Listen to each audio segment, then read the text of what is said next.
Ja, det bra. Da har vi jo fått samlet et fint knippe her. 1, 2, 3, 4! Tenker at vi kanskje kan ta en liten runde. Si hvem vi er og... Ja. Så det greit. Jeg heter... Ja, start du. Ja, jeg kan starte. Niklas, jeg driver en hyggelig festival som heter Hellbotn Metalfest, som fyller 10 år i år. Ja, tidligere vokalist i hardcore-bandet Brawl. Lagt opp for lenge siden. Og bor på Kolbotn, Tårnåsen. Jeg heter Olav. Spilt i diverse band. Ja. Bård heter jeg. Tror jeg er her nå under og skal spille på kickoff på lørdag med Galgeberg. Har også spilt og spiller i Div-band. Og er stolt Tårnåsen-beboer. Dere har fått noen fans fra Galgeberg-området ennå? Ja, jeg er stor i Galgeberg. Ja, det.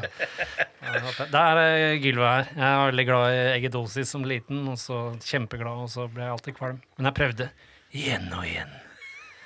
Ble alltid kvalm. Ja. Og så spiller jeg Dark Throne. Så det høres teit ut å si på norsk, alltid. Og så skriver jeg det feil med touch-metoden hver gang. Så skriver jeg det blir en Dark Throne.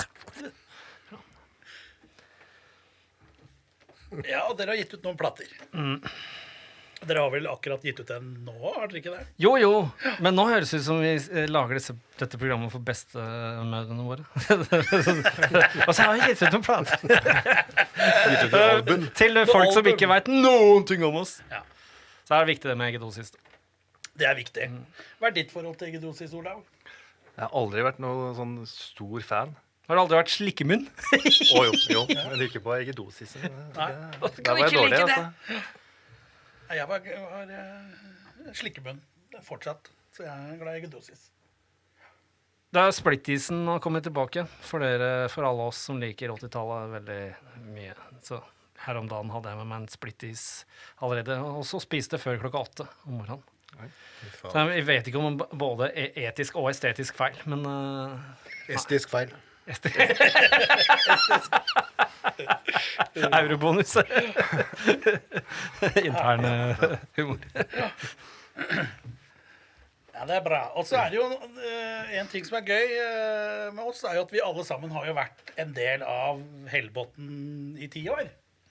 Vi startet jo opp i 2014.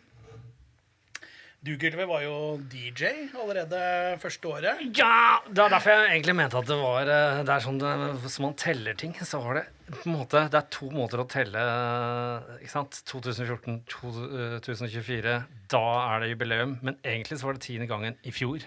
Ja. Så for meg så var det jubileum i fjor. Ja, men så var det... For han starter jo på 0. Men korona- 2014, 15, 16, 17, 18, 19, 20, 21, 22, 23. Der har vi 10. Ja, men vi var så heldige at vi fikk korona imellom, så det blir 10. gang nå. What? Var det et år det ikke var? Ja.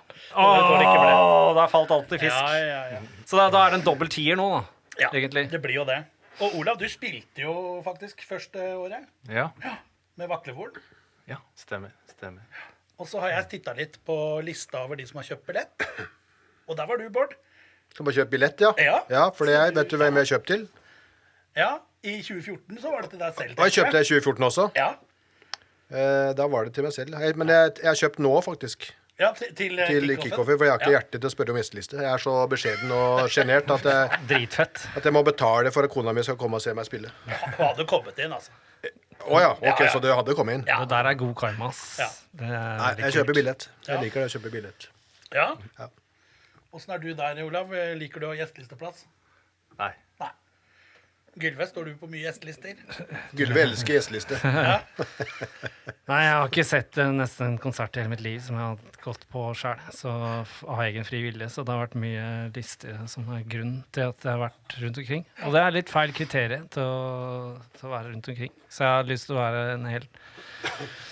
Jeg har lyst til å starte på nytt og være en vanlig person som ser ut som Kjell Magne Bondevik kanskje, og kan gå rundt helt fritt og gjøre hva jeg vil og gå på konserter, og ingen ser 2 ganger på meg. Ja. Det hadde vært noe. Men sånn er det ikke. Men jeg har sett at du også har kjøpt billett, faktisk. Når du ikke var Det var tid. tidligere. Det var Og så, tider. vet du hva, vi spilte jo live med Darkthrone på Hellbotn-festivalen det året det ikke var noe Hellbotn-festival. Og det var en skikkelig bra konsert, for den husker jeg var den eneste som var der. Ja. Ja, nei, det er jo i hvert fall det forholdet her. Husker dere noe tilbake i tid? Du husker jo, det var jo siste konserten med Vaklevoren da. Ja. husker jeg. Og så var det jo Aura Noir.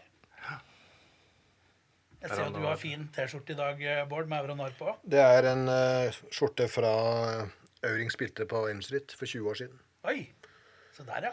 Som jeg faktisk var på. Ja. Så, men jeg kjøpte den ikke da, jeg kjøpte den i ettertid. Men da har jeg lov til å ha den på meg så lenge jeg var på konserten. Ja, Jeg tror jeg var der, ja. Ja, det var det. Ja, det kan være. Elm Street, ja. Jeg tror jeg har vært på 70% av, i hvert fall 70-80% av Aurings konserter i Oslo-området Ja. og forbi. På Elm Street så var det sånn at i starten så var det ikke så mye konserter. Vi har også spilt der med Darkthrone. Men etter hvert så ble det veldig mye fokus på konserter. Og da var det sånn vi kunne være der, iallfall jeg som var litt spenn, kunne være der 4 ganger i uka. Og da var det veldig mye å nei, gjør det konsert i dag. Så det var mye man så ufrivillig da. Ja, det var. Story of my life. Ja, men det var jo en sånn minepæl i metallmiljøet også da, Elm Street. Jeg vet ikke hvor tidlig de var, jeg, men Nei, det var ikke så tidlig. Åpna i 89, da var det egentlig da var det skikkelig billig øl. Men så, ikke sant, man måtte jo ta det som man fikk tak i av orkester. Så men det har alltid vært veldig variert. Det var alltid veldig mye variert band der da. ja. For det var det de skulle satse på, Petter og Knut. At det skulle liksom dekke over et bredt spekter. Så det var ganske stusslig for dem da det ble invadert med Blackpacker i 1994, som bare drakk vann og var der i 12 timer i strekk. Men det merkelige er jo at i gamle dager så var det bare Gylve som var på Elm Street. Det var jo Lus og Lottes pub som var stedet. Å ja. Det var der alle gutta var, faktisk. Og jeg husker konkret at Gylve satt selvfølgelig demonstrativt på Elm Street og drakk øl, mens alle andre var på Lus og Lotte. Ja, det var flere ganger det. Det var billigere øl på Lusa, vet du. Men Øystein og gutta var innom Elm Street også. Det er flere anledninger. Altså, men det ble en sånn hangout på Lusa der, ja, med de andre og mye meg der. Men jeg hadde jo allerede satt meg der. Skjønner du, jeg tok opp forbrukslån, for det var 10 dager til det var sånn sommerferiepenger i 91. For da hadde vi spilt der og sånn. Og så tenker jeg, dette var et fint sted. Her vil jeg være. Ja. Så jeg bare parkerte jeg meg der. Satt og bare håpet ingen skulle spørre om jeg var 20 år før jeg ble 20. Så det gjorde jeg bare å være der helt fra klokka 3 på ettermiddagene. Så det ble sånn fast inventar før noen bare tenkte på å sjekke alder, liksom. Ja, den tida så kunne man Så komme inn. det var stedet mitt uansett, før mange av de andre hadde lov til å drikke og sånn. Men hvorfor snakker vi om det? Jeg er jo tilbake i tid. Jeg har også spilt på Elm Street flere ganger, faktisk. Det er jo Yes. en kul scene. Men Lusa, var det scene der også? Ja. Det var senere, men det var ikke så mye konserter før litt senere. Nei. Det er jo der 93-94. ja, 94, tror jeg, den famøse Black Metal Lights med Dissection og Ja, Ja. Gehenna, Dark Funeral og ja, Div Snacks. ja. Men ja. Nok en tilfeldighet at folk havna der. Ja. Eneste stedet som er igjen nå i Oslo av de gamle er vel Last Train, egentlig. Ja. Og så har man jo nå fått Kniven, da, som har blitt et sånn nytt sted hvor mange er. Vi har jo warm-up der vi, årlig, i august. 2 uker før Hellbotn. Ja. Vi smaker litt på festivalølet. Fra Ølsmia. Nå ser jeg på posteren til Hellbotn her. Ja. Live tattoo med Nelvik tattoos. Men hvis du leser det sånn, det står jo Live Nelvik. Det står jo Live Nelvik. Det er jo helt insane. Ja. Så hun driver med, ser ut som hun som driver med tatoveringssjapp. Vi har jaggu blitt lurt. Jeg trodde det var Nikolai Nelvik, men Nei, det er Live Nelvik tydeligvis som ja. tatoverer. Hun tatoverer da bare seg selv på andre. Så det kan bli interessant. Ja. Ja, vi har Kjøp jo, billetter til dette. ja, det var ikke Jeg husker første gang vi skulle ha live tatovering. Da var det jo han Nick Morte og hun Trine Grim. Da var det så vidt vi fikk lov av kommunen, husker jeg. Så da måtte vi gå noen runder med kommuneoverlegen den gangen. Streiting kommune, ass. Veldig, men nå gikk det veldig lett, da. Det som er morsomt sånn i ettertid, da, det er at jeg har fått en sånn fra en tidligere ungdom som jeg har jobbet med, som studerer helse, tok master innenfor helse. Og hun hadde fått da en case på masteren sin da, som handlet om den der saken vår da, om å få lov til å ha live tatovering på Hellbotn. Så hun lurte på, fikk dere det? Så det er litt sånn funny. Men nå skal vi prøve igjen da, nå som det er 10-årsjubileum, så da blir det mulighet for å få tatovert seg. Hva betyr live tatoveringa? Er det på scenen da?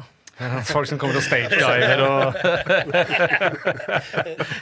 Annen form for tatovering, så det, stage-diver og du løper med en sånn maskin. Ja.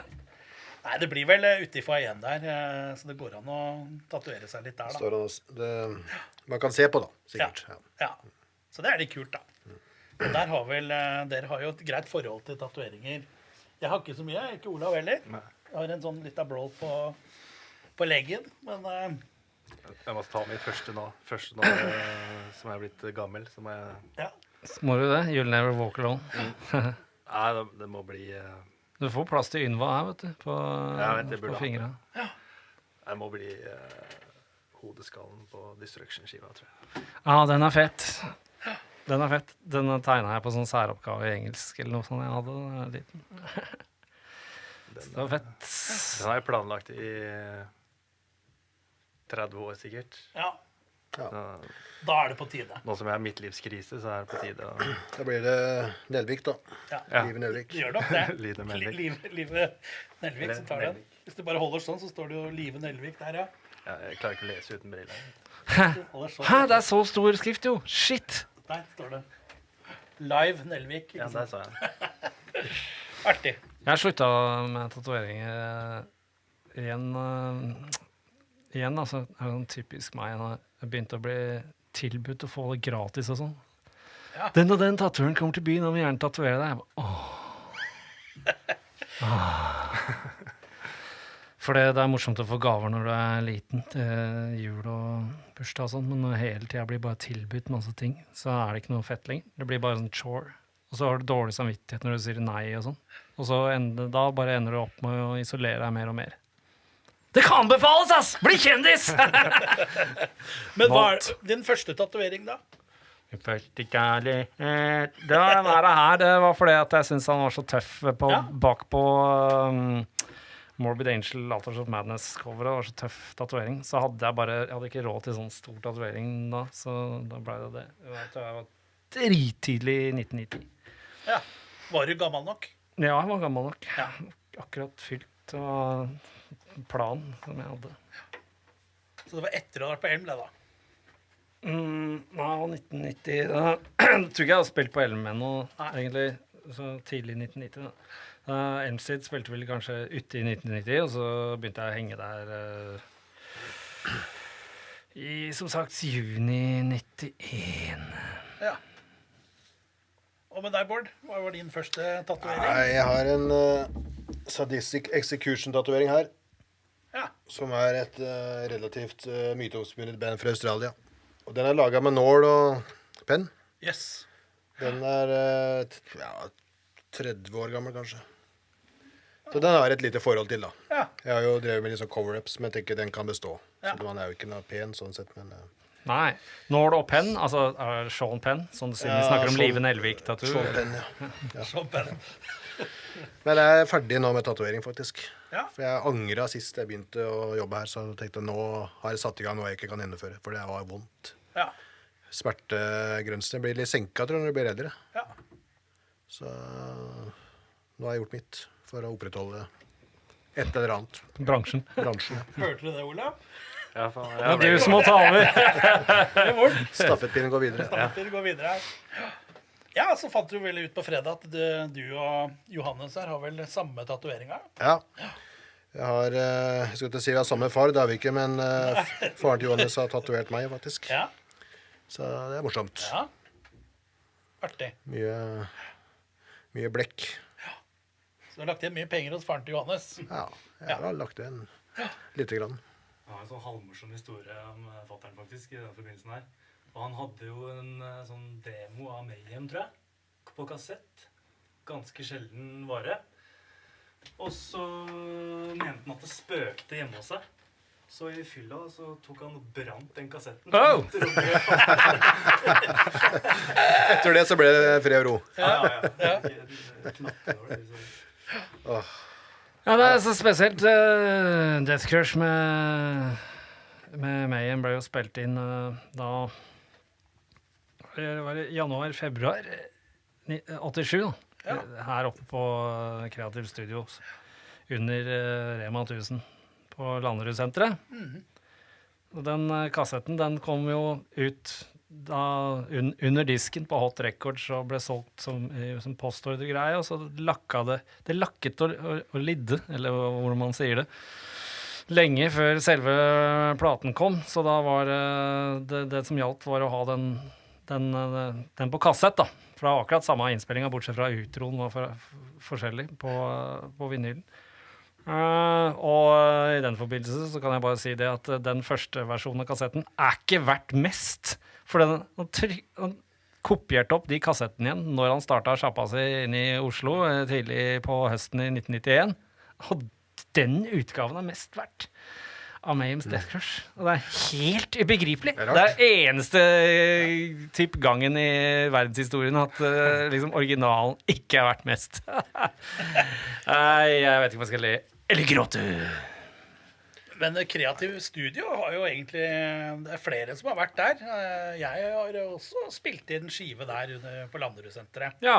Og dere har vel også vært der med Dark Throne? Ja, men Mortem var før oss da, med Slow Death. Ja, med Slow Death, og det er morsomt, for jeg øvde jo mer enn en gang. De hadde øvingslokale da, og bodde på Mortensrud, og bare Mortemsrud. Altså, det måtte jo hete Mortem når jeg er fra Mortensrud. Ja. Beyond Dawn spilte inn der. Beyond Dawn har spilt inn der også, ja. Da har du Donna hardt, når det er Beyond Dawn. Jeg begynte å trene på Mudo når jeg flyttet hit til Sofiemyr, og det var en stund... Selvskrytt!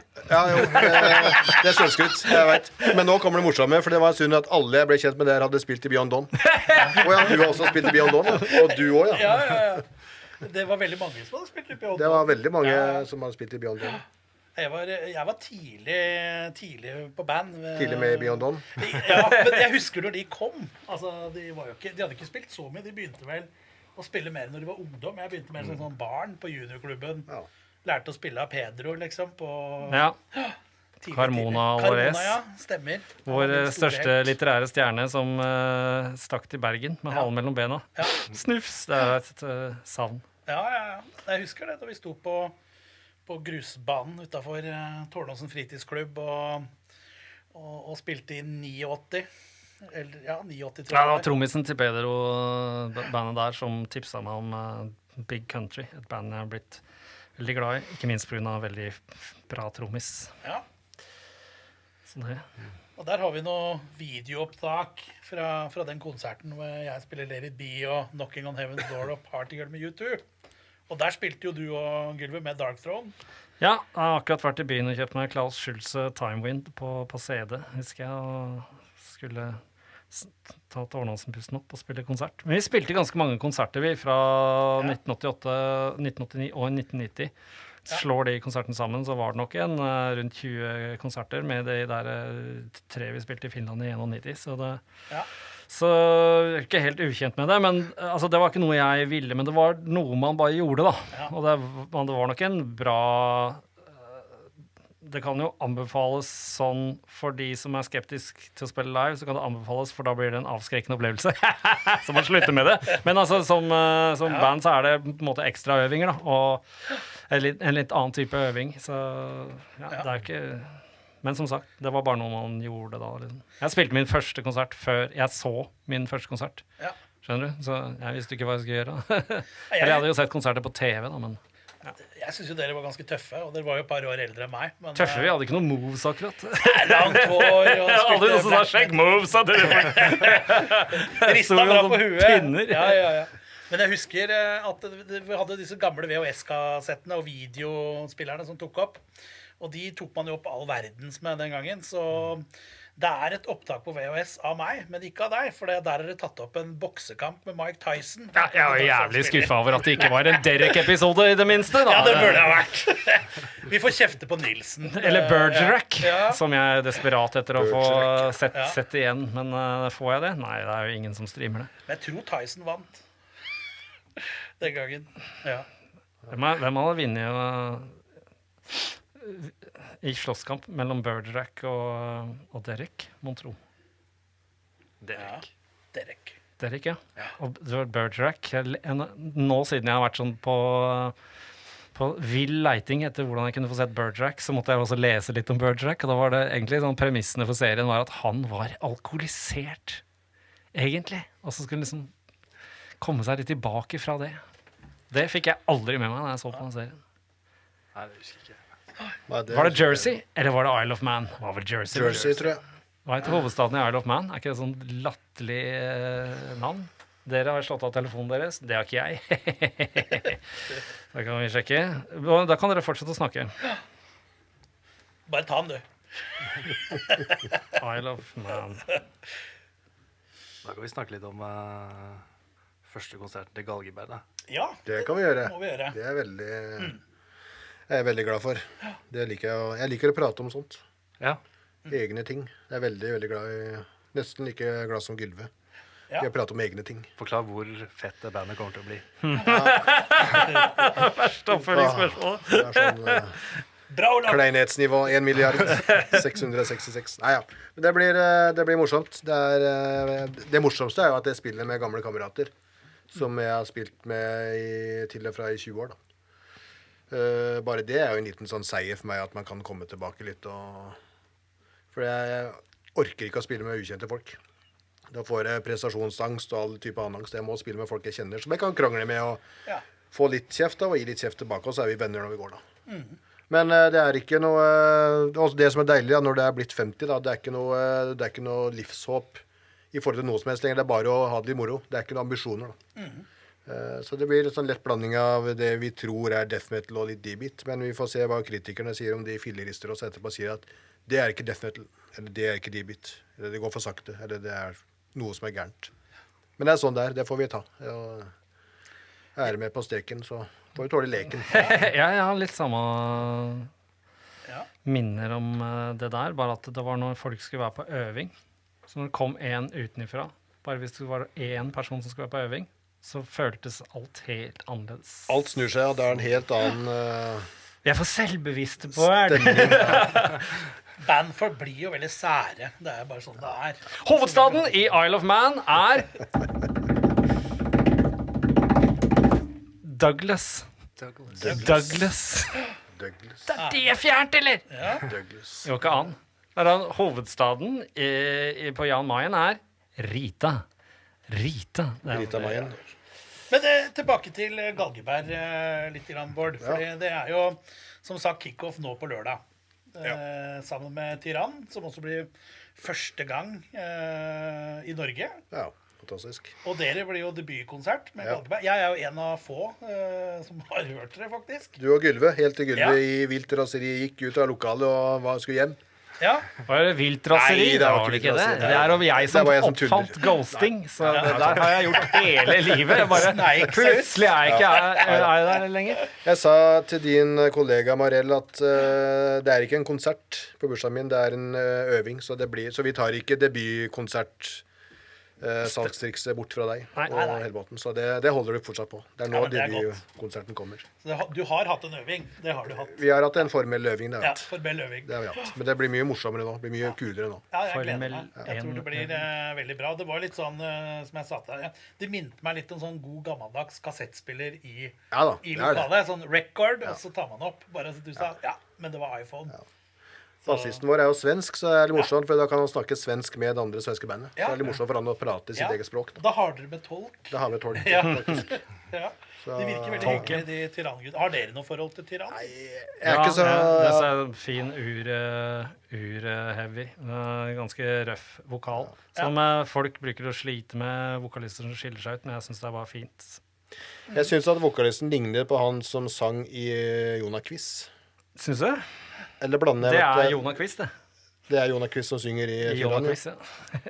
Var ikke det han Candlemass. Kvist. Kelmes, ja. Ja. Men det jeg lurer mest på, er hvordan uttales det navnet der? Ja. Neithe? Knife? Knife, tror jeg har funnet Knife. ut at det er Knife. Naid? Naid. I went to Ibiza to see Knife. Jeg tror det. Veldig kult band fra Sørlandet.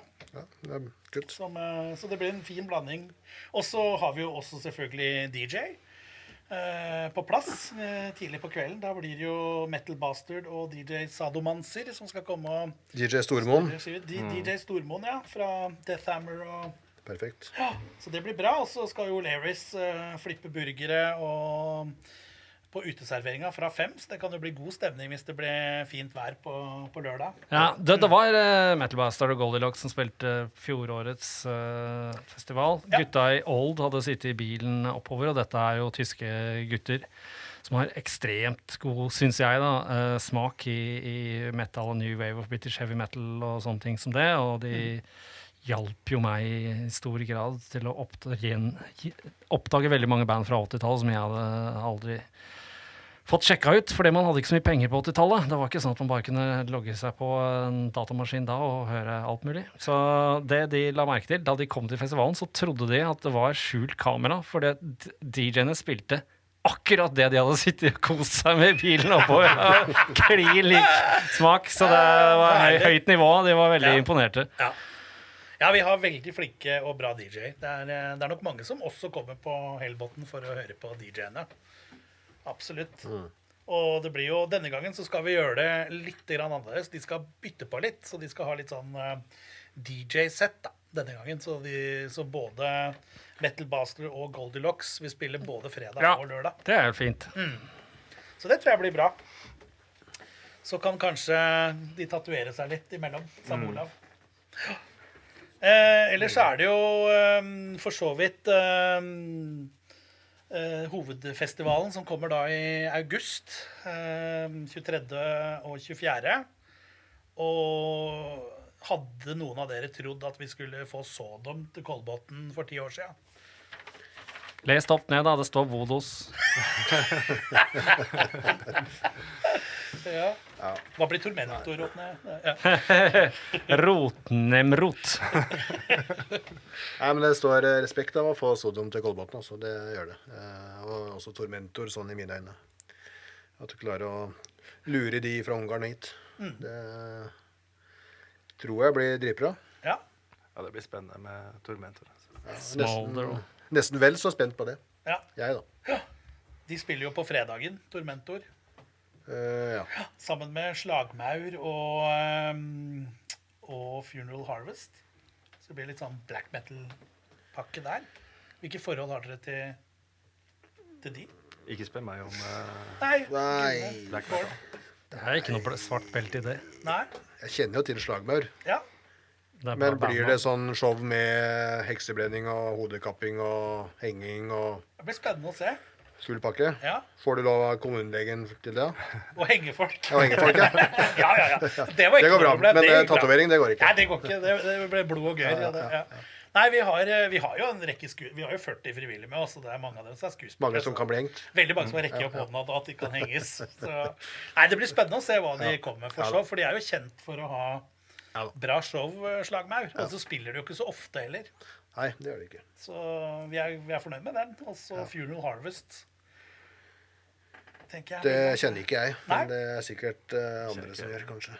Kan jeg bare gjenta at folk må få inn i nettet. Det er ikke vanskelig å komme seg ut hit. Det er jo like bra, om ikke bedre, logistikk å ha en festival her på Kolben kulturhus enn å ha det liksom på Valle Hovin, vil jeg tro. Det er enklere å komme seg hit enn å komme seg opp til Chateau Neuf i Oslo. Jaha. Faktisk. Så de som sier at dette er så vanskelig, de har ikke sjekket det ut. Nei. Nei, toget tar 11 minutter hvis man hopper på direktetoget. Da går du faktisk av toget og rett inn på Kolben. Ja. Kolben er rett utenfor toget. Så er det Ja. inne. Og det går også tog tilbake klokka 12:30. 1:30. Så alle kommer seg altså hjem til Oslo. Eller mot Oslo, hvis de Så skal kan dit. man reke gatelangs i Kolbotns farlige gater. Det kan man. Vi så det var mange som trakk over til O'Learys for å ta seg en liten drink etterpå, for eksempel. Så Det er koselig. bra, det, ja. Det en gang jeg og mitt company hadde sett Furtse, som var så utrolig bra på Hellbotn-festivalen, så var det sånn, da måtte vi ta en liten pause og legge oss på de der konstruksjonsbjelkene under stabburet, som er jo et av alle som var på Kolbotn vet hvor stabburet er. Ja. Ja, det gamle stabburet, som Ja. jo har blitt ikke gjenoppretta, men forsterket i gammel tradisjon. Det kan sikkert kosta skjorta. At vi ligger der litt og tenke over hva vi hadde opplevd og hva vi hadde sett. Så det var et fint live-minne. Da var jeg der også, faktisk. 2015. Så Furse, ja. Var det Valbo på trommer, var det ikke? Jo. Jeg husker ikke. Nei, Valbo på bass, tror jeg Bass, ja. faktisk. Var det Stormål på trommer, da? Ja, jeg tror det Ja. var Cato på Og så satt Knapstad på en benk, iallfall, og spilte gitar. Han satt på en sånn kirkebenk, Kirkebenk, ja. og den tror jeg står på Kolben enda. Men var det Lloyd som sang? Husker noen det? Nei, jeg husker aldri noe. Tror Ja, jeg at tror det. det var Lloyd. Ja. Han hadde en sånn svær sånn der sauehode Ja, ja, med horn og stemmer det. Og vi Ja, skulle ha kult. mye røyk, husker jeg. Masse røyk skulle vi ha. Nå er det jo faktisk koll på full besetning da, på den gigen. Du fikk lov kommunelegen til å røyke. Ja. Det er jo litt funny, da, for det var jo ikke rent sjeldent da den brannalarmen gikk. Nei, og det skjedde under okkultokrati. Ja, Ja. Og det er stemmer. også en sinnssykt bra konsert. Jeg lurer Det på om var, den gikk 2 ganger, det, den alarmen. De måtte gå på igjen, tror jeg faktisk. Ja, de måtte gå på igjen. Ja, ja, for ja. det- Alle måtte ut. Ja. Og det er sånn at hvis vi skal fortsette sånn, så kan vi like godt skrive at brannvesenet kommer klokka 12. Og det var jo til stor glede for mange, det. For all del. Men nei, det har blitt nå er det noen år siden sist. Og at brannalarmen har gått, da. Så det er jo bra. Etter at vi trakk inn i de store salene. Vi gjorde jo det i 2019. Kommer til å skje på kickoffen nå. Olav stemmer litt for Ja. at du skal trekke tilbake til det lille kottet på baksiden, da, så vi kan ha uteserveringen og sitte og se utover Kolbotnvannet. Og... Ja. Bare ha oppskruede Dette er små band. intern politikk i Hellbotn-festivalen. Ja. Tenk at Sodom på den lille scenen. Ja, det var det. Det hadde vært noe. Fy faen. Ja. Men vi skal jo ha kickoff der, da. Og Det skal vi ha. vi har jo nå allerede solgt over 80 billetter til den. Det er bra. Perfekt. Det er ikke mer enn under 30 igjen nå. Så det Da blir kan det fort utsolgt, bli utsolgt. Og folk logger seg på Ticketmaster og Ja. Inn på Ticketmaster og finn Hellbotn Metallfest, og så ligger alle billettene der. Har du hørt at barna til okkultokrati har lagd sitt eget band? Okkultokrani. For de er nesten. Ja, Takk for Det er meg! sant. men det var jo altså dette med brannalarm var jo faktisk en sånn årlig greie. Og hver gang så skulle vi fikse denne sensoren som hang oppunder der, da. Men det var jo mye røyk, da. Det var det. Og så var det jo kanskje noe med at når vi var utsolgt de siste festivalene, så var det kanskje på tide å trekke inn i de store salene, da. Men det er som har savna litt tilbake til det. Men hvis du har nødutgang for Mark som spiller, så er det jo perfekt at brannalarmen går. Nødutgang for meg. Ja, de har spilt noen ganger, Ja. faktisk. Steppa inn nå, de. Ellers så må jeg trekke fram at vi har jo også fått noen svenske venner på besøk i år, i Race Void og Lowest Creature. Har dere noe forhold til det? Faktisk ikke. Jeg har hørt på begge to. Jeg syns begge bandene er veldig trivelige. Racerwide syns jeg Da hører jeg på Veldig deg, bra. siden du spilte Helstar i bilen, og det var så fint. Ja. Tro på deg, ass! Ja, jeg syns det. Lowest Creature og Race Void er absolutt band å sjekke ut. Jeg er så dårlig på å sjekke ut nye band. Jeg må si jeg må trekke fram Smolder, ja. Smolder. Smolder, ja. De gleder jeg meg til. Første gang i Norge. Smulder. Det kommer sikkert til å bli ganske massivt. Episk. Hvis Episk det metal. like bra som Fader, det er så Nå har jeg glemt hva det bandet var. Skrøyt masse av det på podkast etter at jeg hadde sett dem i fjor. Det var et sånn instrumentalband som var fra Norge. På festivalen i fjor. Et av de første bandene som spilte på lørdagen. Kanskje første bandet på lørdagen, faktisk. Ja, det var de Det var de som hadde dinosauraktig nå. Astrosaur. Ja! Ja, de er bra. Ja. Jonathan, Det syns jeg var veldig fint. Så da fikk jeg stå sånn aleine, og det var jo positivt for meg. Men jeg tipper Smolder kommer til å være Ja. der, liksom. Jeg tror det er mange som gleder seg til Smolder. Alle burde komme og se Smolder. Ja. Og så er det litt kult at man har plass til litt forskjellige typer band. Ikke sant? Der har vi et sånt, hva skal vi kalle det? En heavy... I Smolder. Ja, Episk, Episk. metal. Ja. Hvor er de fra? Finland, Canada. Finland og Canada. Finland Det og var Canada. Canada bare. Ja, Ja, altså, jeg tror bandet opprinnelig er som kanadisk, men live de bor i Finland, tror jeg. Ja, for vokalisten bor i Finland. Ja. Så har med seg folk, jeg tror, ja, blant annet fra Ranger og sånt, tror jeg. De opptrer som finsk når de spiller live. Fy fader, hvis jeg hadde hatt de her på intervju, så hadde jeg bare spurt om sånn, hvordan er det å bo i Finland? Man har masse Finland-spørsmål. Så jeg synes det er så interessant å liksom, det der, du drar fra Canada til å bo i Finland. Ja, veldig spacet for hodet mitt å tenke på. Begge Sier jeg som skal flytte til Mikronesia for å studere ertebøllekulturen. Kanskje Det er en ting! Kulle. Ja, det er en ting. Ja. Det skal du ha, Gylve. Ja. Ellers så har vi jo Bombers, da. Skiller seg litt ut. Tore Bratseth på Kolbotn. Ja. Hei, hei. Og Abbat. Og Pesen, ikke minst, på trommer. Ja, Det blir morsomt, det. det blir bra. Beste Motorhead-band, Ja. coverband. Jeg er ikke så glad i coverband, men hvis det er så Det er fett, som ass. Bombers er, så er det dritfett. Ja. Jeg tror det kommer til å løfte taket. Jeg. Det løfter taket. Ja. Og før Sodom. Det tror jeg blir en bra greie. Ja. Ja, for Tore han har vel sikkert pals med Angel Dripper. Han skal synge en sang, sikkert. Ja. Ja, Iron Fist, kanskje. Til kanskje. De som kommer, får se. de som kommer for å se. Ja. Så det blir bra, det. Og Abbat. Hvilke forhold har dere til Han har ikke skrevet med på mange herrens år. Nei. Kanskje 20 år. Han har jo også vært med lenge. Ja. Abbat har vært med lenge. Ja. Hjørnestein. Nei, det blir spennende. Jeg tror det blir også veldig bra. Og så har vi jo selvfølgelig våre egne Kolbotn-gutter i Nekromantion. Der er vel du litt inhabil, Olav? Som har Der er jeg spilt litt der. inhabil. Da Tore Bratseth har desekrert Emperor-bandnavnet Bonnie Emperor. Innertier som vanlig fra Tore Bratseth, som jo er med i Bombers. Ja. Samme mann som hadde Captor of Sinsenkrysset. Ja. Jeg hadde Capture of Sting. Ja. Captor of Sting, ja. Ja. Men Nekromantion, vi må vel si noe gode ord om gutta, må vi ikke det? Altså, Det er ikke så vanskelig. nei, det er Så ikke vanskelig, det. det. Det er ikke vanskelig. De kommer- leverer jo alltid live, de. Ja. Ricky Valboa. Og det blir jo det eneste showet i Norge også, da, i år. Ja, hva er det? Ja. Ja, det står jo med tydelige bokstaver. Only show in Norway. Kan du se Står der, bokstavene? faktisk. Ja. Det står der. Står der, det. Så det blir Nei, bra. det er fantastisk spennende. De skal jo også spille på den lille scenen i år, så det blir kult. spennende. Det blir kult. De har bedt om det òg, og da tenker jeg at da må jeg høre på dem. Da Da. ser de større ut, vet du. Ja, det gjør det. De ser større ut. Nei. Nei, jeg tror det kan bli veldig bra der inne i år også. Ellers så hadde vi jo et band da, på kickoffen i fjor. Ung death metal-band, Horrifier. De booka vi jo til årets Hellbotn. Å ja. Men Ja, de er jo bra. Horrifier. De er vel Jeg står der, ja. Ja, nederst. Ok. Det er ikke så lett å se. det ville vært sånn som i gamle dager, at det sto med Ja. blokkbuksa under hvilket navn Det burde kanskje ha gjort det på dem. På den Så- burde det faktisk det. Ja. Ja, det minner jo om den gamle quizen fra East Ten Mag, hvor man hadde tatt 20 death metal-logoer. Og så sto det 'Vi har snudd 3 av dem opp ned'. Gjett hvem det er. Var det noen som greide det? Nei, det tror jeg ikke, egentlig.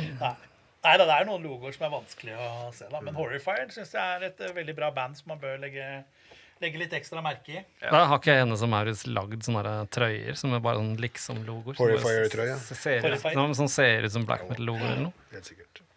Og så har vi jo Nakash. Det er jo ikke så ofte de spiller heller. Ja, det liker jeg. Det her. De der, ja.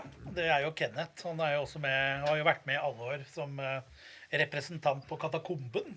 Ja, Så det var på stemmer. tide at Kenneth også spilte, syns jeg. Han har jo også et godt kombinert etternavn, Tiller, som vi kjenner fra kombinertsporten. Vi er oss som følger med på det. No exception! Ja, ingen reagerer på det.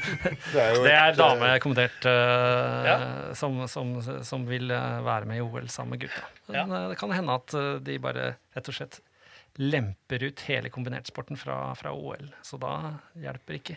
Nei. Ja, jeg frykter for dette. Men da Kars, da?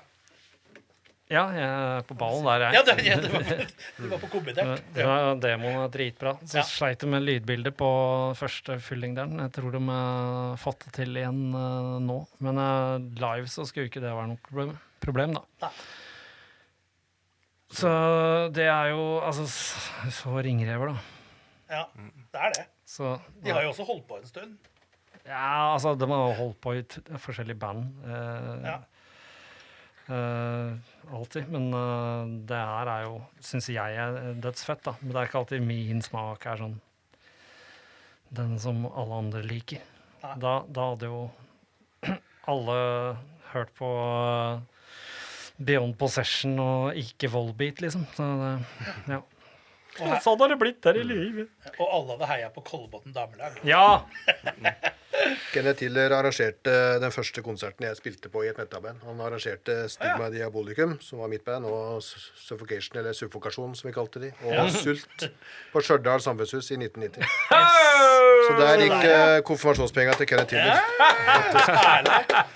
Hvor mange kom? Det er 20, kanskje 30. 20, ja. Og så etter sigende så er det konsert nummer 2 i Norge med liksminke. Hei! Herlig. Jeg vet ikke om det stemmer, altså, men Nei. ubekreftede kilder sier sånn. Ja. Hvem er det de sier er først, da? Jeg er med hjem på Jessheim, Jessheim, ja. Ja. februar. Eventuelt Jahn Teigen i det der skjelettkostymet sitt. Ja. Mulig å ha Og så noe er det- sminke på det. Så er det band fra Tromsø som het 666, som har kommet opp i ettertid. Det tror jeg er sånn tullegreier, for ingen som hørte om de i gamle Nei, dager. ja. Nei, jeg vet da ikke at det er et reelt band, men det er sånn dårlig gjort at de kommer liksom Ja. 40 år etterpå og sier at jo, forresten, vi hadde også et band. Er det sånn de kommer seg inn på pub, liksom? Hæ? Er det sånn den folka kommer seg Inn på pub, ja. Ja. Spilte i 666, ja. Ja. Men hvilke forhold har dere til sånn type liksminke, da? Er det hot or not? Ikke for min del så er det ikke så veldig hot, men ja, nei, for meg så har ikke det noe Nei. Altså, jeg spiller jo jeg er kanskje eneste her nå som spiller black metal sånn i tradisjonell forstand da med djevel, men Ja. jeg har sagt i bandet at hvis jeg blir påtvunget sminke, så slutter jeg. Ja. Det kan de unge kjekkasene bruke. Så Ja. kan jeg sitte som en sint gammel mann bak og Ja. ose av livstrøtthet. Ja, det blir litt sånn, det er ukomfortabelt å Ja. føle seg til. Altså, når jeg har brukt hele livet på å prøve å komme meg inn i en komfortzone, så skal ingenting få meg ut derfra igjen. Jeg er litt enig. Og så er det ikke hårfeste sånn som det var for 30 år siden. Så da jeg legger ikke sminke til langt opp på Nei, huet. Liksom. det blir så langt Verken opp. festen eller hårfesten. Ja. Verken festen eller hårfeste. Men djevel bruker Hårfesten. vel ikke Dere har vel ikke liksminke i djevel? så Jo, vidt jeg de har det. andre De karene har har det. litt, Ja, ja. ja. Vi spilte hos deg for Ja, jeg husker jo når Trond og Det var jo egentlig en veldig bra konsert. Ja, det var kjempebra. Ja, ja. Det husker jeg. Kanskje Jeg vi synes det er må- fett.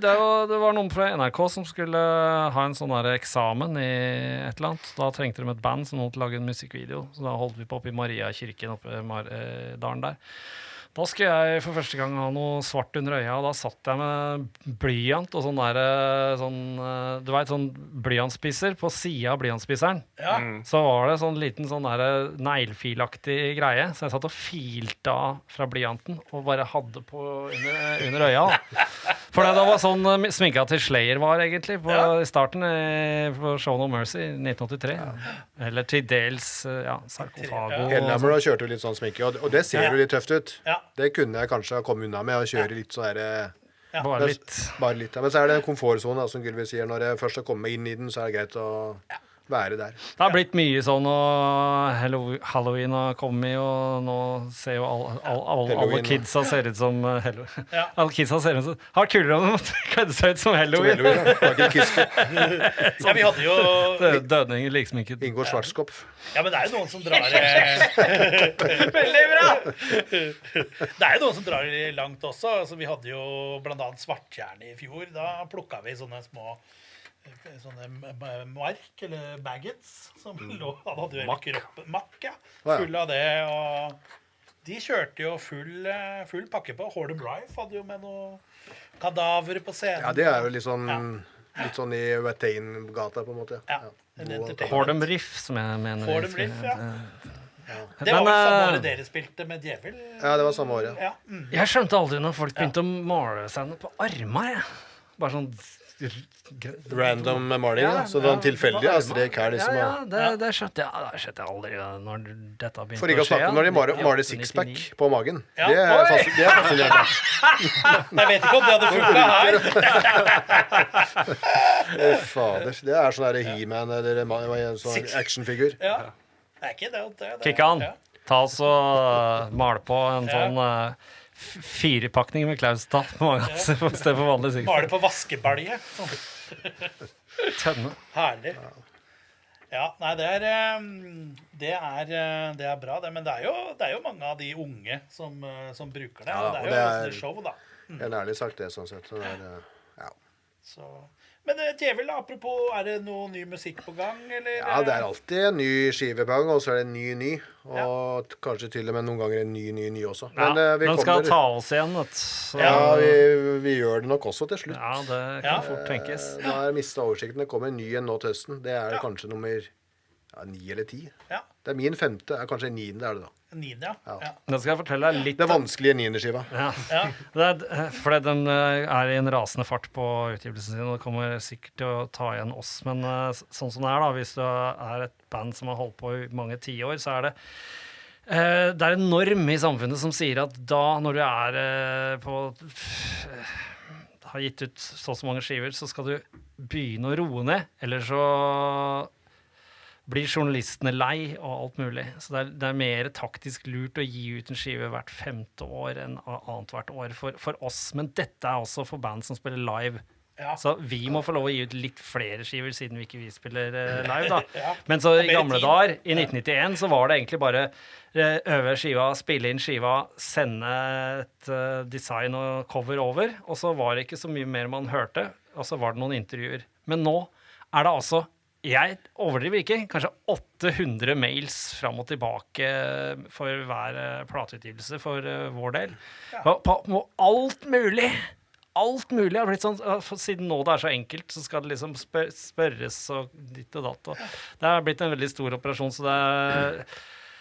For oss så tar det ikke... Vi kunne spilt inn 3 skiver i året, vi. Hadde det ikke vært for alle de forbannede mailsa som har dukket opp om alt mulig. Så der har du svaret på hvordan dere kan ta oss igjen. Ja. Ja. Ja, for det er Men, administrative. Så da tar dere igjen, Bård. Så vi har 21 skiver nå, men Loudness fra Japan har vel sikkert 35 nå, tror jeg. Men, og det finnes band som ikke er så vel kjente, men som har gitt ut mange flere. Ja. Men da er det mer en greie i seg selv, og de har ikke masse mails for hver skive og sånn. Det er ikke en hel operation. Ingen hadde orket alt vi må gjennom, eller nå, kom igjen. Det er ilandsproblematikk uansett, jeg skal ikke klage. Nei. Nå må jeg være stille med meg. Ja. Men så er det også nå er jeg ikke, jo, det er det jeg er subjektiv. Men det låter fortsatt bra, da, synes jeg, med Djevel. Det blir ikke forringet, altså kvaliteten blir ikke forringet selv om det er hyppig. Ja. Så jeg har ikke noe dårlig samvittighet ved at vi belaster et plateselskap med utgivelsene. Trond is on a roll, og det He's har on a vært en roll. stund. Og Ja. hvis han hadde blitt vara, sånn som jeg var, Varatrond. så hadde det blitt Varatrond. Bare tråd. Ja, kanskje vi skal tenke litt på Djevel neste år, Olav. Ja. Det er ikke så dumt, det. Kan vi tenke på. Ja. Jeg liker kortreist konsert. Ja. Og du blir jo lokalt alibi også da, ikke sant? Ja, For vi det skal blir alltid ha noen Ja, lokale. det er bra, det. Perfekt. Så det må vi alltid ha. Ja, det er bra. Men Eller så hvis dere imponerer på lørdag, Så blir det Djevel. så blir det... Nei, da blir Ja, da blir det Djevel. Og jeg blir Galgeberg, ja. Ja, da rykker dere opp og... Vi vil jo helst gjerne spille her også, da. Så det er bare å skvise oss inn. Ja. Ja, sier du. Ja, jeg skulle hatt masse band, ja. Ja. Det er så mange Neida. bra band vi må si nei til. At Det er sånn det er. vi har jo fått, altså det merker jeg jo, den interessen utenifra Ja, jeg skjønner det. i forhold til hva det var før. Før var det jo veldig sånn, alle liksom, da var det sånn lukket, men nå er det så Ja, mange faen. hendelser, altså. Han der i Hellers Crossfire driver og han intervjuer meg for en eller annen blekke hver plate, og denne gangen sa han sånn: Hei, vi har lyst til å spille på Hellbotn. Det er jo et solid trashband, så det, Ja. Ja, vi hadde jo disse kompisene fra Tyskland i fjor, Old, husker jeg. Du var jo også med i bookinggruppa tidlig av Gylve, husker jeg. Ja, men jeg Da var du på Facebook, men det er du ikke lenger Nei, nå. jeg har så mye annet å Ja. Facebooking. Det var faktisk, jeg ser at den som grunnla den der Facebook-chatten, det tror jeg er der, men nå har du bare sånn Facebook den er ikke lenger, det er bare sånn Facebook-bruker. Ja. Men vi booker fortsatt gjennom den gruppa, da. Vi gjør det. Og Men de som du har som medarbeidere, har de et visst antall band de kan booke, liksom? Nei, ja, vi diskuterer. Vi gjør det, og så må det jo klaffe. Mye synsing. Altså. Mye synsing. Jeg Ja, du er med du også, da? Ja. Ja, Jeg da sier er nei jeg til med. alle. Hva er det du har booka her, da? Nei, Smolder? Smolder var jeg liksom litt delaktig på. Ja. Nei, jeg synser bare, og så er jeg streng med alle sånne der, dårlige band som jeg Bare ikke... slår ned Å, du skal ikke være Altså, du redda jo det ganske greit i fjor, da, Olav, når Razer kasta inn håndkle. Ja, det var nok ikke noe dårligere erstatning, tror jeg. Nei, og Tvert vi måtte imot. kaste inn Euronoir, og jeg ringte til deg, husker jeg, og sa Olav, nå må du ringe til Ole med en gang og høre. Og så ordna jo du det på jeg tok det med en Kalle. time. Kalle tok det med, ja. Ja, så det ordnet seg. Det var Kalle de tok det med. Og da stilte jo de selvfølgelig opp, og Det er ikke første gang det at et band kansellerer, og så kommer det inn et bedre band. Ja. I mange sine øyne, da, vel å Nei. merke. Det er jo subjektivt, men Ja. Nei, vi hadde jo også altså, Razer var jo for så vidt greit. Det var jo sykdom og sånn, så der hadde vi på sommeren. Men det var jo verre når headlineren på fredag, Gals Vyrd, de fikk vi jo beskjed om 4 dager før. ja, de har forsvant, ja. Ja. Den var Hvem var det som kom inn da? Carpathian Forest. Å, Og de som Altså, Svartskjern er jo bandet til Roger, eller Carpathian Forest, da. Er det, ja. Så de skulle jo allerede spille på Svartskog. Ja, Svartskog. Ja.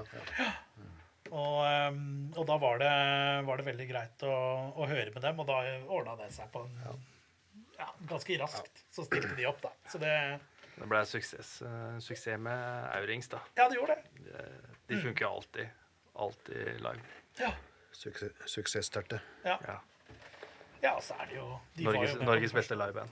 Ja, det er kanskje det beste bandet jeg vet om, sånn analytisk sett, gjennom for at jeg har hatt en jevn utgivelsesfaktor på 90-tallet, 00-tallet og 10-tallet, og i den forbindelse så tror det var da kanskje de skulle spille på Tonstartalk, vet ikke helt, men da hadde jeg på den ene podcasten min sånn kavalkade med det, og jeg gikk gjennom hver skive, og da kunne jeg gå gjennom hver skive analytisk sett.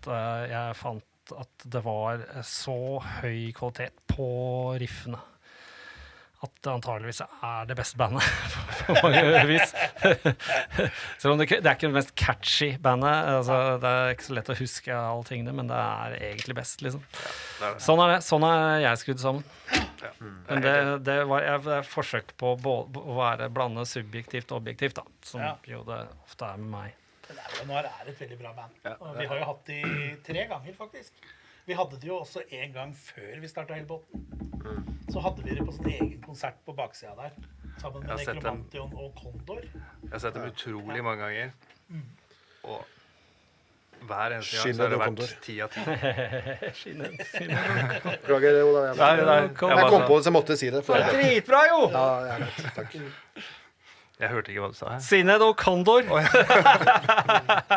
var det du skulle si?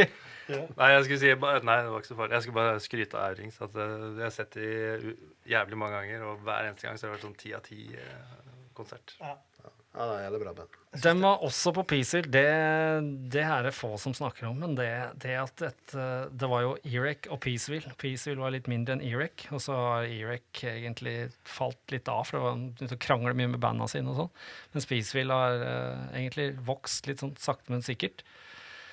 Der har det vært så mye Kolbotn-band. Altså, det skjer at et av de største labelene for metal i England har så mye Kolbotn-band, er helt usaklig. Det hadde jo til og med Beyond Dawn, sant? Så det er helt vilt. Og en begynner å bli en... Ja, nå skal Kristoffer Bråten på der, med det avmakt black metal-bandet han har, sammen med Andreas og sånn. Så, nei, jeg skulle selvfølgelig ha hatt lista i huet nå, men det er helt usaklig Det er mye. hvordan det ble sånn. Ja, hvordan har det blitt sånn, tenker dere? Hva er det med Kolbotn? De er flinke til å pushe hverandre, snakke hverandre opp, da. de har først var det dårlig forhold til oss, men så ble det veldig bra, og så tenkte jeg at sikkert de Kolbotn er trygge, så ordentlige folk og lett å deale med, kanskje.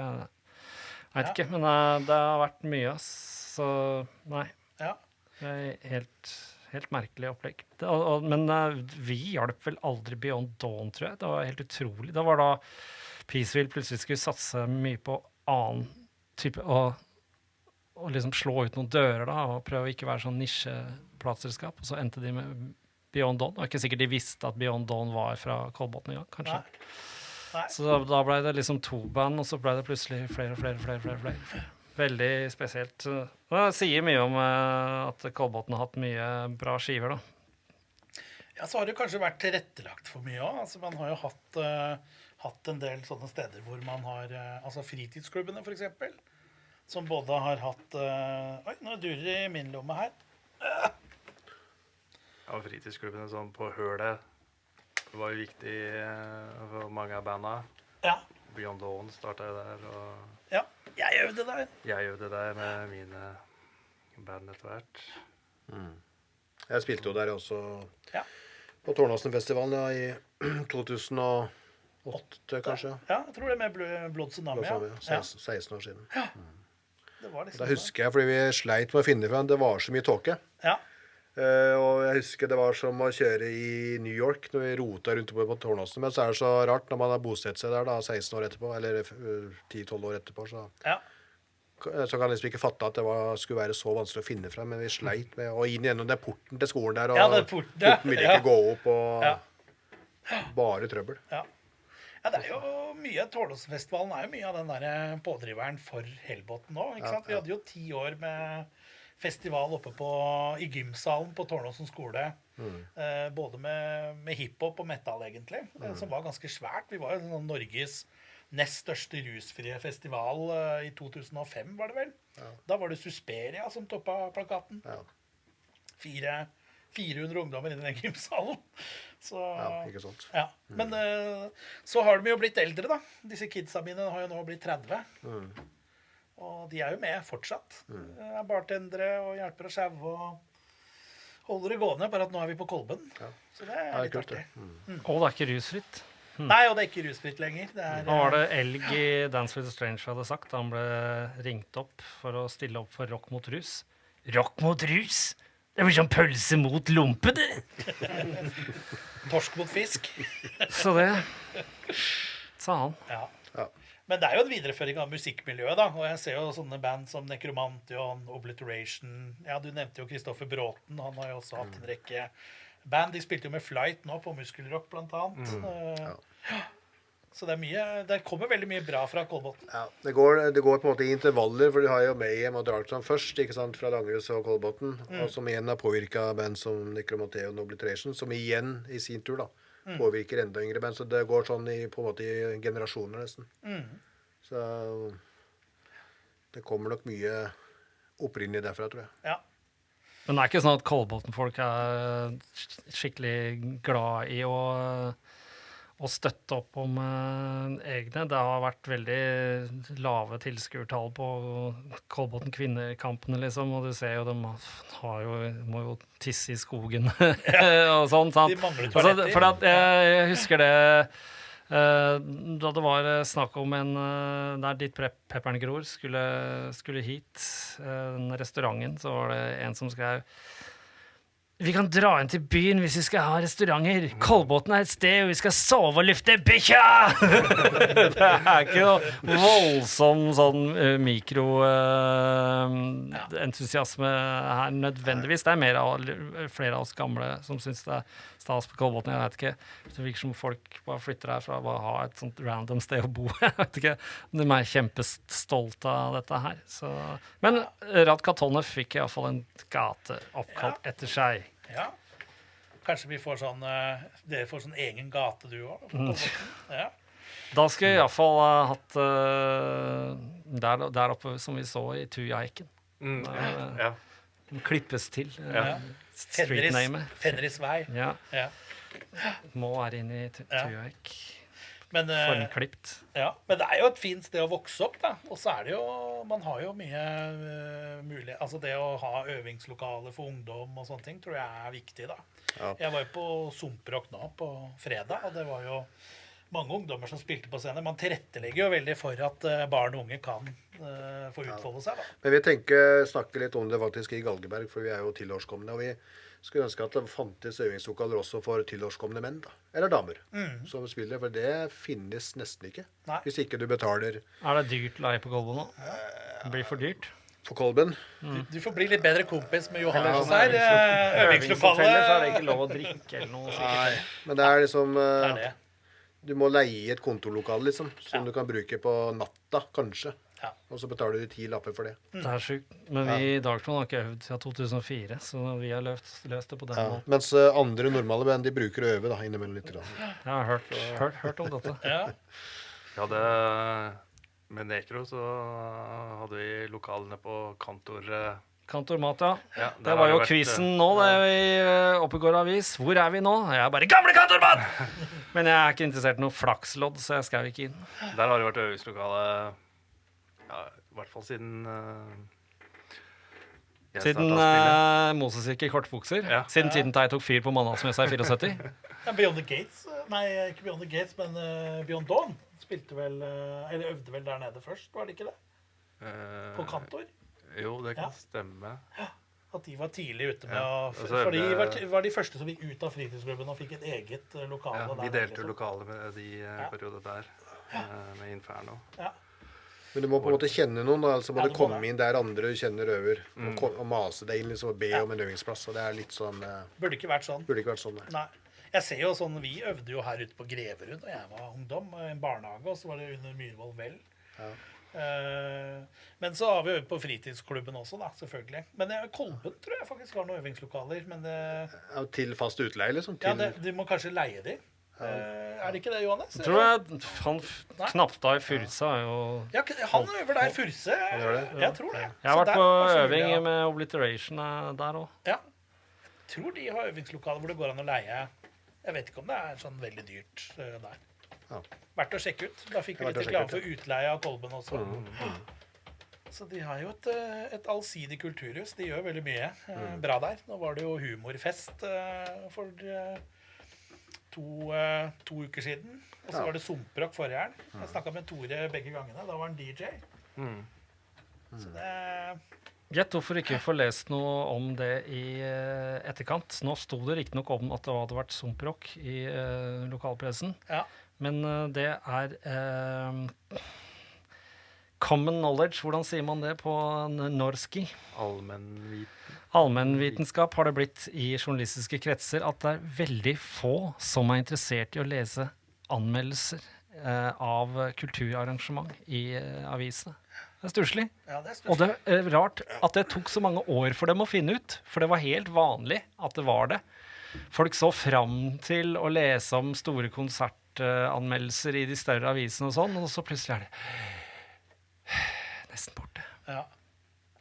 Oi, nå er det vel snart bare Rihanna og sånt som blir anmeldt. Ja. Det var veldig kult å se bilder av seg sjøl i Øbe da jeg var ungdom. Og sånn, husker jeg. Og vært spilt på Follo Rock og disse arrangementene som var før. Ja. Det hadde ikke jeg. Nei. Nei, det hadde jeg ikke. Nei. Jeg skrev om Mayhem i kommunebladet til Ski. For jeg var på utplassering på Valdemar-høyhuset i starten av 1988. Ja. Så da var det sånn Ja, kan du bidra med noe? Ja, det er et kjempebra lokalt band som heter Mayhem. Så da skriver litt om de der. Men da var jeg fremdeles ikke jeg i avisa. Jeg husker de hadde fotballresultater i ØB i gamle der, og da dukka jeg opp noen ganger. Ja. For jeg hadde klart å score et mål eller noe. Ja, for det kommer vi ikke unna. Du er jo faktisk en jævlig i fotball. Det var. Ja, jeg savner jo litt den der Hellerassen ballklubb som vi hadde en periode. Hvor vi, Velkommen til Hellerassen. Ja, men så bikka vi alle sånn midten av 40-åra, 50-åra, fikk dårlige knær. Fader. Ja. Jeg prøvde å lokke med Bård 18 ganger, men han vil ikke pga. Knæra. Jeg kjenner kanskje at det er en god idé å ikke holde på så innmari mye. Er det noe jeg kan slite med innimellom, så er det knæra, faktisk. Ja. Ja, det kommer. Ja, takk skal du ha. Men det var gøy. Altså, vi hadde Ja, det var moro. fett. Ja. Vi Men det er sånn, hver nå- tirsdag husker jeg, samlet vi og spilte fotball. Nå kommer det nye regler på Facebook fra 26. juni. Da kommer de til å bruke alt du legger ut av bilder som opplæring til KI, og det må du si nei til fysisk, og det er sikkert den bøtteballetten for å komme gjennom for å gjøre det, og da blir det enda mer overvåka. Ja. Og det er vanskelig å leve uten Facebook, fordi mye sånn organisering og sånne ting som det ligger på Facebook. Så folk er liksom damned if you do and damned if you don't med de greiene der. Så stakkars verden. Jeg har akkurat lært meg å spamme mindre, i hvert fall, for jeg har jo vært kjent for å spamme ganske mye på Facebook, og gjennom tidene reklamert mye der. Har hatt en del utsolgte konserter og sånn på det, men det funker jo ikke lenger. Nå må du betale eller følge algoritmer. Så man lærer jo hele tiden, og de endrer seg jo. Det er det som gjør det litt vanskelig, egentlig.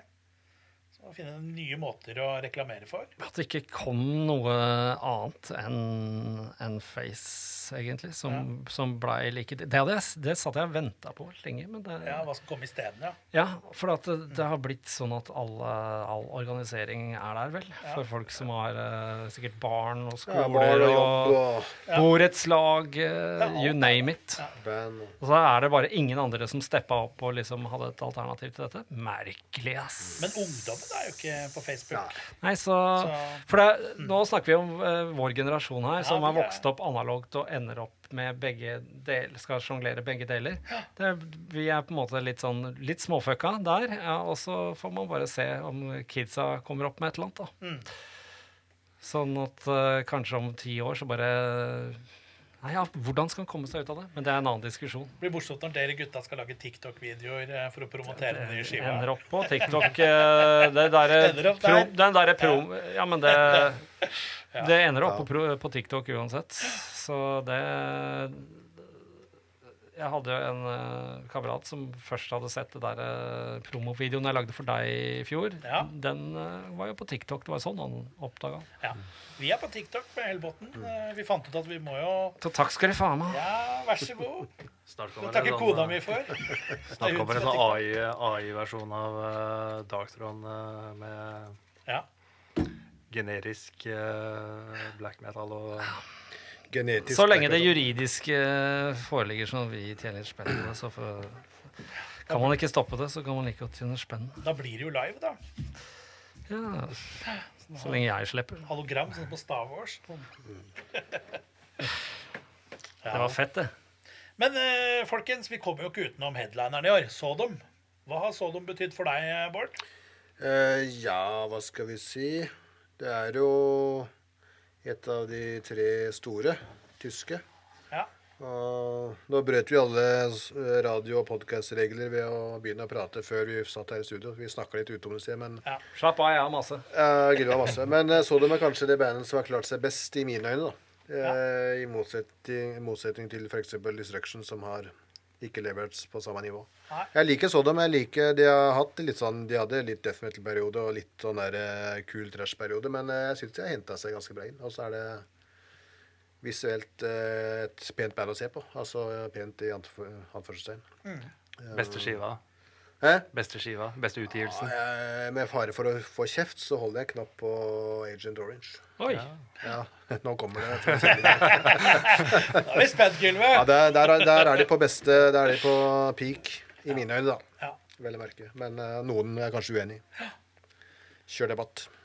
Nei, alle de 3 tyske store ble signet for tidlig. Det var fordi folka på Noise og Steamhammer var veldig gira på denne thrash-metallen, men de hadde ikke noe thrash-metal-band som var like tighte og samspilte som amerikanerne, men de tenkte bare, vi gir ut allikevel. Så første Creator-skiva, Endless Pain, skranglete. Første Destruction, Sentence of Death, skramlete. Og Inside of Evil med Sodom, skranglete som bare det.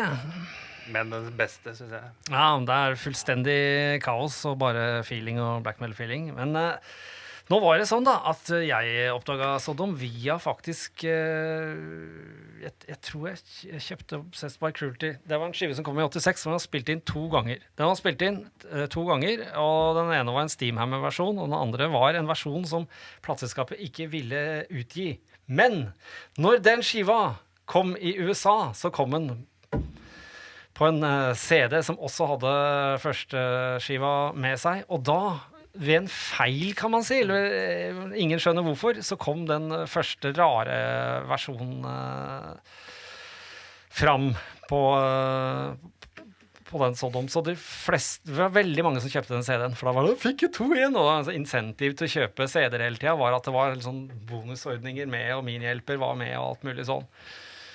Men så jeg som hadde Obsessed by Cruelty, jeg ble jo veldig glad i den, og der det mye sånn spilling at det høres som gitarristriffene og trommisen ikke på samme planet. Samtidig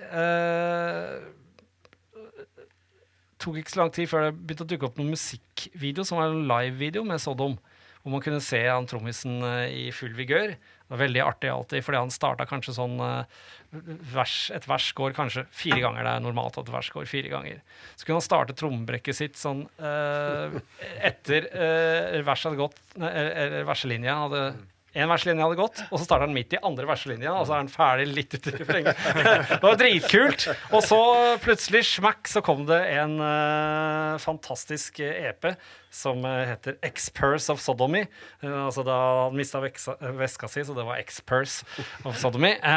Og den helt utrolig igjen, og der de bare så killer. De ganske tighte, alt stemmer. Så den I hvert fall ganske lett å like. Så kom Persecution Mania, og der begynte jeg å miste interessen. Og derfor så kjøpte jeg aldri Agent Orange en gang. Det var bare sånn jeg hørte også kamerater og bare nei. Men så jeg gammel også da. Men det Obsessed by Cruelty som min favorittskive. Sist gang vi hadde bandmøte så var det jo å høre på den jævlig høyt. Faktisk hele skiva. Hvem gjør det lenger liksom?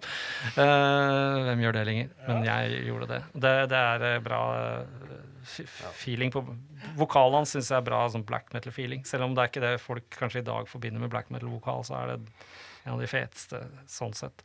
Men det ikke sikkert de kommer til å låte sånn når de spiller nå, for jeg tror de har nok lagt seg mer på Persecution Mania og Agent Orange-stilen, og litt mer punk-stil kanskje også de siste 35 årene etter at jeg hoppet litt av da.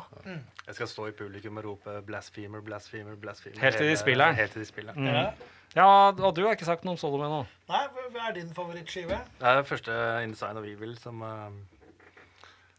min favoritt, første EP-en. Men når fikk du tak i den? Jeg fikk tak i den, jeg jo ekstremt dårlig på årstall, men det første jeg hørte var, tror jeg var Agent Orange faktisk. Men så hadde jeg en kompis som bytta skive med meg, så fikk jeg den In the Sign of Evil. Jeg synes den var litt rart å begynne med, men så kom Blasphemer-låta, og da var løsna 100%. Og etter det så var det den som var liksom det store. Ja. Så den favorittskiva mi, den kom jo da aldri på CD. Nei. Jeg hadde CD. Den foreligger heller ikke på Spotify, du må på YouTube for å finne den. Men det helt vanlig å ha for oss som kjøpte vinyl på den tida. Så var det Steamhammer-versjonen som var den som forelå. Om det da ikke i USA faktisk ble utgitt den andre versjonen. Men Angel Reaper selv har sagt jeg ikke så glad i noen av versjonene. Mens vi som liker Steamhammer-versjonen er sånn du gæren? Det jo Steamhammer-versjonen som best, det helt tydelig! Det dritbra! Gitarlyd, trommelyd, alt mulig. På det andre låter det bare alt som grøt. Men grøt kan jo være godt, det. Ja, grøt ikke gærent. Hva med Tormentor da? Det har vi ikke snakket om. Nei, Tormentor de har jo også vært med lenge, og Attila jo da vokisen i Mayhem, den nåværende, eller som nå. Men det jo bandet hans. Det var stort når man hørte demoen første gang. Altså. Vet du hvorfor de måtte slutte å spille? For det var jo standard der nede at du skulle i militæret. Jeg tror at jagget du var 2 år, så det var helt umulig for masse av de østblokklandene. å fortsette noen karriere frem til, som raste fra seg. Når man var 16, 17, 18, så var det rett i militæret, og det var kroken på døra for haugevis av band. Så det var jo dødstrist. Ja. For Tormentor. Jeg hørte de først på samlekassett i 1989 og bare tenkte ja, dette er jo akkurat som 1986 igjen, liksom. For det låt som Destruction, de mørkere thrash metal-banda. Så da digg, mørk feeling. Og så var det veldig mørkt også da liksom jeg kommuniserte med Øystein i Mayhem at du har de Tormentor-greiene, sant? Jeg må ha hele demoen, og så bare, ja, kom hit den og den dagen. Og så viste det seg at den dagen var jo da rett etter om det var tirsdag, den helgen etter at Pelle hadde skutt seg ut på Krokstad, og det skulle ha med oss inn på rommet og se, lukte på blod, og det var mørkt, og komme hjem med den kassetten den kvelden. Så det var det. Og så ga jo Samolt ut plata, vel? Han ga det på vinyl, han. Ja. Anno Domini. Ja.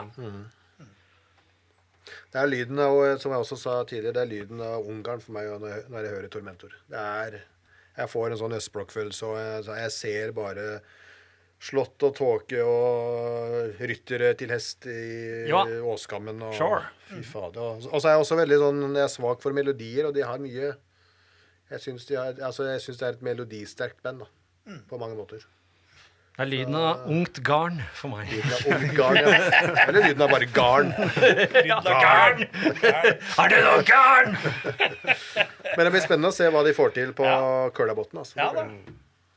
De gleder seg. Jeg fikk akkurat en mail før i dag om hun som er lydtekniker og sånn turmanager. Så vi skal vel nå få booka litt flybilletter og så videre for å få dem inn. Det er jo midt i festival, så de er jo litt sånn spredd rundt, da. Så, men de gleder seg, og jeg tror det blir veldig spesielt å få de også til Kolbotn. Absolutt. Jeg tror det blir en veldig fin headliner på fredagen. Jeg håper trommisen ikke har blitt for flink, så at han spiller like stakkat som i gamle dager. Det er håpet at han er liksom stagnert i 89 da. Ja, så fint sagt. Men er det noen av disse bandene som har inspirert dere da, når det gjelder trommespilling? Når det gjelder trommespilling, jeg driver jo så mye mer med trommespilling, men akkurat det Bård sa der, så bestemte jo jeg meg for å avlære de meste skillsa mine. For å stagnere. Jeg stagnerte meg selv. Som trommis så kommer man til et sånn kritisk punkt. Hvis man har litt talent, så begynner man begynner å bli ganske bra i andres ører. Men i egne ører så kommer man til et sånt punkt, og jeg tror vippepunktet, det ligger hinsides dette punktet. Man må komme seg over det punktet, og jeg kommer meg ikke over det punktet. Jeg tror det er ganske vanlig. Det er ikke vanlig å bare heller bare bli mer primitiv igjen, sånn som jeg gjorde. Jeg tror det er vanlig å ligge der kanskje og vippe og sånn, man tviler på egen timing-evne og egen indre rytme, om man sakker eller spiller litt for fort og man kommer ut. Man kan mye forskjellige teknisk triks, det er ikke det. Det er liksom, og så begynner man å lese om, det er enkelt å spille bra, det er å spille enkelt som er vanskelig. Det blir veldig mye mindfuck når man er på et voldsomt gjennombrudd som trommis, for å bli helt sånn astronomisk bra. Så der jeg trakk meg tilbake. Trakk skilpaddehodet tilbake og bare tenkte, nå får det fader meg bli primitivt her. Dessuten så, nei. Jeg har ikke avlært meg sånn som Gylve sier, men jeg har heller aldri jobbet for å bli ekstremt teknisk. Da. Jeg har aldri øvd på ting som er imponerende eller vanskelig for at det skal ha en funksjon. Det gjorde jeg, vet. Jeg tenker litt mer i bandsammenheng, at man fungerer i band.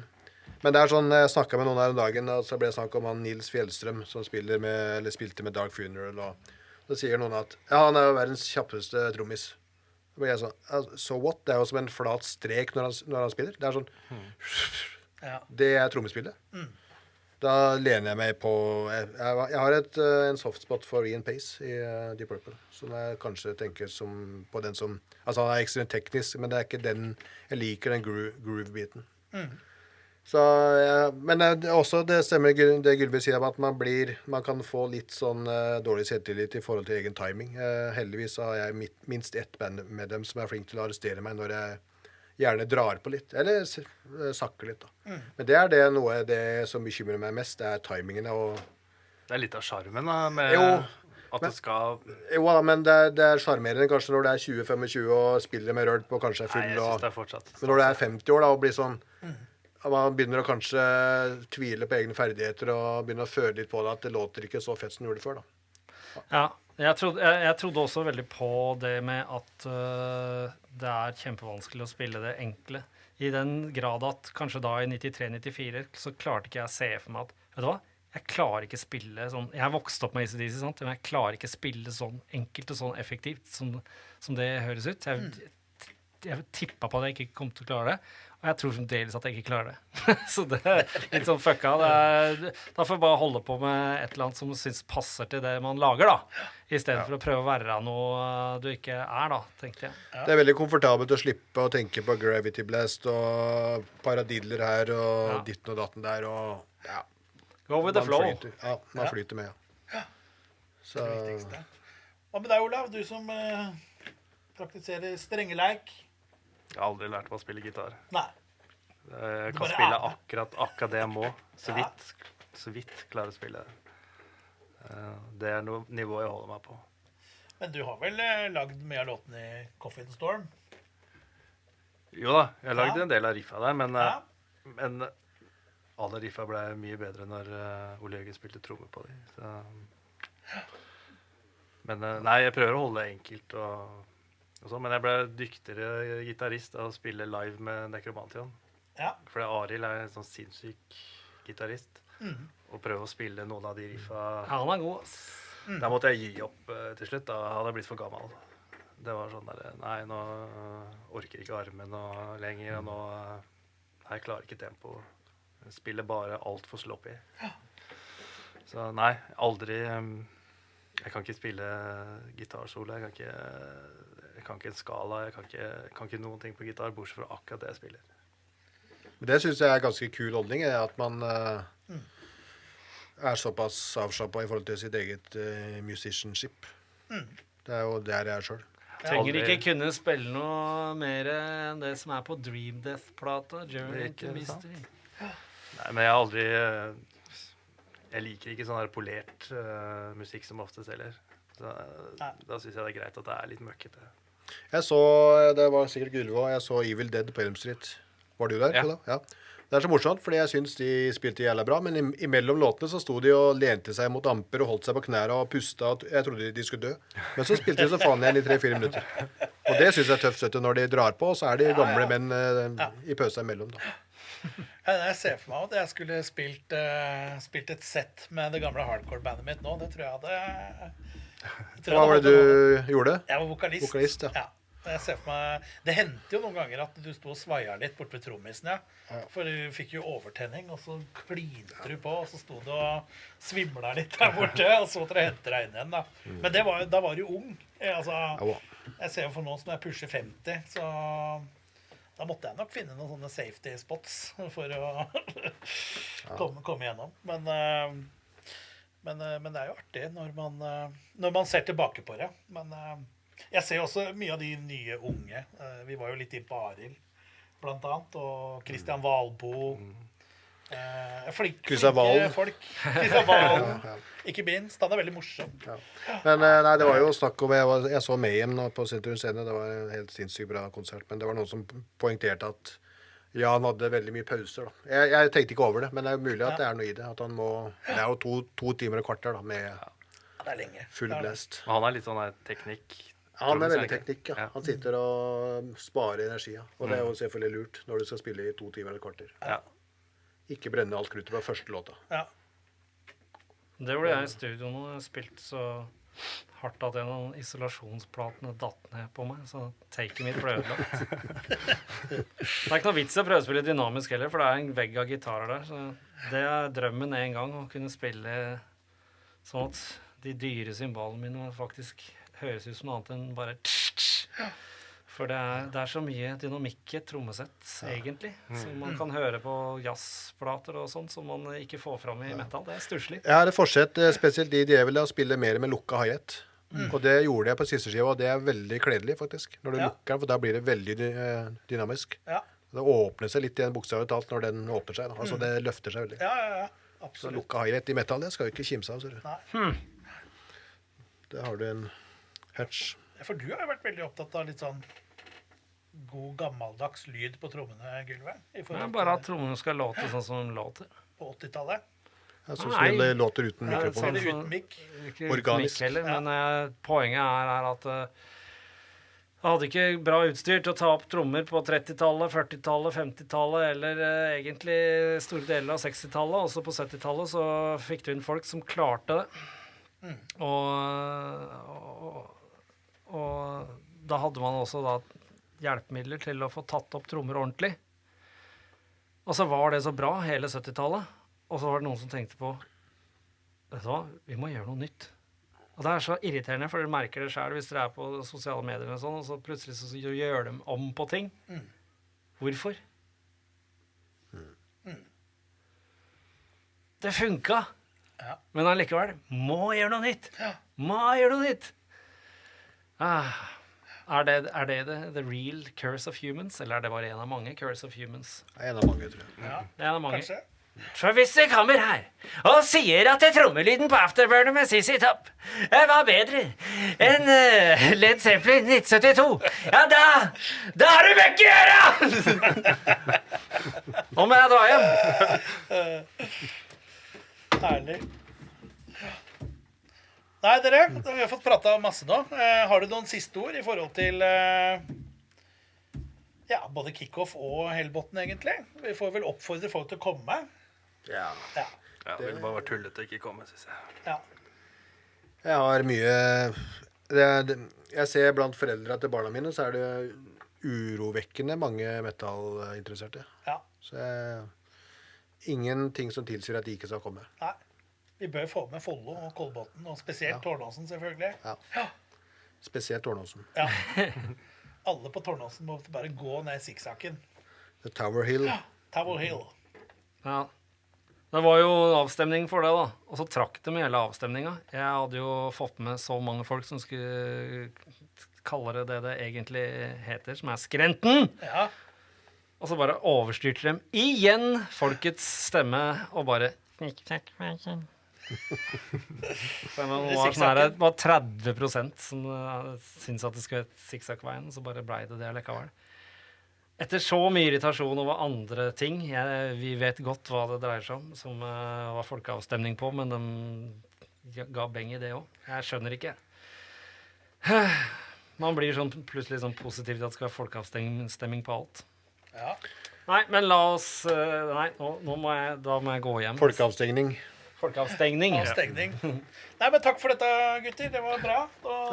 Og fikk en fin, lang, god prat. Takk for oss. Ja, tusen takk for at dere stilte opp. Og vi gleder oss spesielt mye til førstkommende lørdag. Den kommer fort. Den kommer fort.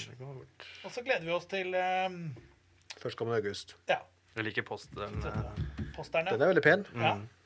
Ja, gå ned Skrenten hvis dere vil se masse hårete folk. Hårete folk med tatoveringer.